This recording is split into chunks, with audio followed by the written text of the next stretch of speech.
Hello friends, welcome to UGPG Mathematics. In this video, we are going to see some important properties of diagonal group Dn, which is of order 2n. So let's see. We know that Dn is not abelian for n greater or equal 3, right? But there are some elements in Dn which commutes with every other element in the group, right? And these elements are from the center of the group Dn. So center of Dn is equal to. So this is our question. Now what is Dn? So let me write it. So Dn is just a group which is generated by two elements, rotation and reflection. Rotation and reflection. And what are the relations with this? We have r raised to n is identity and s square is identity. And the relation between r and s is just r raised to I is same as s times r raised to n minus I, right? So whenever we have a rotation r, then r raised to I is again a rotation, and inverse of this element in Dn is just r raised to n minus I. So note this property. Now we have to find those elements which commute with every other elements in Dn, right? So let me write this Dn. So it is 1r, r square and so on up to r raised to n minus 1, because r raised to n is again 1. Then s square is 1. Now take the composition rs, r square s and so on, r raised to n minus 1 times s, right? These are the all elements of the group Dn. Now important thing is that whenever we have rotation and reflection and their composition, so suppose we have rs, this is rotation and this is reflection, this is never equal to sr. That means this rotation and reflection do not commute, right? So let me just simplify this for remaining elements. So whenever we take rs or r square s, because if r is a rotation then r square is again a rotation, and we are composing rotation reflection, so it is again a reflection. So the elements, these elements are reflections and these elements are rotations. Now reflection and rotations do not commute, right? So just discard all these elements because we want the elements which commute with every other elements, right? Let us see why this is true. So take any element from this. So this element is of the form r raised to I times s for some I, and take r from this collection.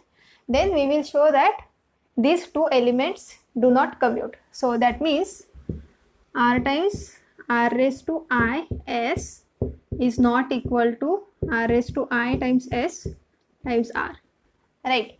So suppose assume that they commute.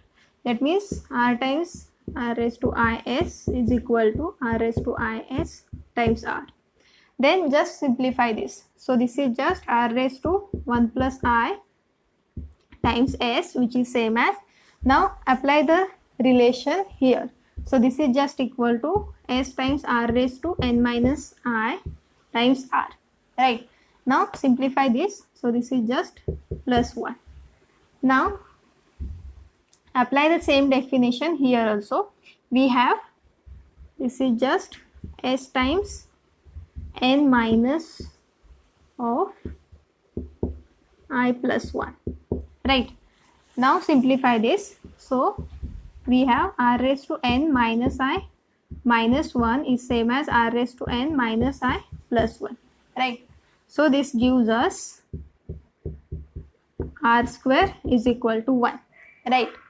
Now we know that we have defined this for n greater or equal 3, right? And we have r raised to n is equal to 1, and clearly this is not true, right? Because n is greater or equal 3 and we have r square is equal to 1. So we have a contradiction here and therefore this is true. So whenever we have element of this kind, then these two elements do not commute. So just discard this collection. Now let us look at this remaining part. So there are rotations, but all the rotations may not commute with all the other elements, right?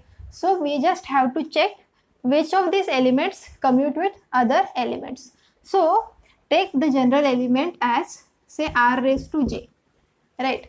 And we know that whenever we have a rotation, so take any rotation, take another rotation, say r raised to j, then this is just same as I plus j, which is same as r raised to j, r raised to I, right? So any two rotations commute. So we just have to think about the remaining elements, which are reflections. So in general, we just have to check that whether these two elements commute or not. So that means r raised to j times r raised to is, whether this is equal to r raised to I times s r raised to j, right? So we just have to check this. So suppose assume that this is true, then we just have to find out for which indices j this is true, right? So let us simplify this. So we have this is j plus I times s, which is same as, now apply this definition, r raised to I times s is same as s times r raised to n minus I, this is r raised to j, right? So this is just same as plus j. Now similarly apply the definition here. So we have this is just equal to s times r raised to n minus j plus I, right? Now simplify this. So we have r raised to n minus j minus I is same as r raised to n minus I plus j, right?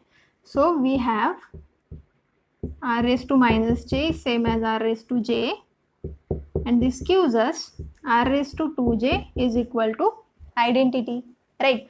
Now we have r raised to n is 1, that means this order of the element r is n, right? And we have r raised to 2j is also 1, that means what? N must divide this 2j, right? So this gives us n by 2 divides j, right? That means we have this relation, and look at the conditions on j. So j is the power of this I, right? So j varies from, this is from 0 to n minus 1, right? So we just have to worry about these values of j's. So we have this divides j, where this j is from 0 to n minus 1. So this gives us j must be equal to 0 or n by 2, right? Now we have in the center r raised to j, where this j is either equal to 0 or n by 2, right? That means what? R raised to 0 is just identity element, right? So the center is just 1 or r raised to n by 2, right? Now important thing is, if that n is odd, then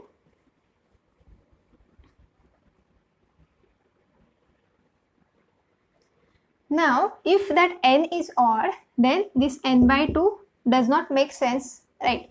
That means the center is just 1 if this n is odd, and this is if n is even, right? So we have very important result about the center of Dn, which is z of Dn, which is equal to just identity single element when this n is odd and 1 comma r raised to n by 2 whenever this n is even, right? So for example, if we have a group D5, then clearly Z of D5 is just identity element because we know that this 5 is odd. So from here Z of Dn is just singleton identity. Similarly, Z of D10 is just equal to the set 1 and r raised to n by 2, which is r raised to 5, right? So very simple.